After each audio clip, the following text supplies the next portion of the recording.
નમસ્કાર. 1 મિનિટ, એક વાર્તા અને એક વિચારમાં તમારું સ્વાગત છે. રાવણે આખો કૈલાશ પર્વત ઉપાડવાનો પ્રયાસ કેમ કર્યો હતો? રાવણ ખૂબ શક્તિશાળી હતો.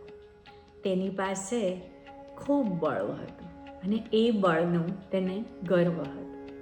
તેને થયું તે શિવ ભક્ત છે તો એ શિવને જ ઉચકી કૈલાશથી પોતાની લંકામાં જઈને રાખે.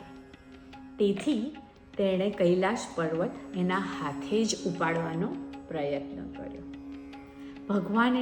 ભગવાન શિવે પોતાના પગના અંગૂઠાથી એ પર્વતને નીચે સહેજ દબાવ્યો અને આખો પર્વત નીચે બેઠો અને નીચે રાવણ ફસાઈ ગયો. હજારો વર્ષ સુધી રાવણે ત્યાં રહી અને ભગવાન શિવની સ્તુતિ કરી. ત્યાં તેણે શિવ તાંડવ પણ ગાયું અને મહાદેવ ફાઇનલી પ્રસન્ન થયા અને એને મુક્ત કર્યો.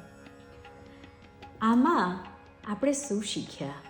એમાં શીખવાનું એ છે કે અહંકાર એનાથી માણસ ભગવાન સુધી નથી પહોંચતો, કે તમે તમારા લક્ષ્ય સુધી નથી પહોંચતા.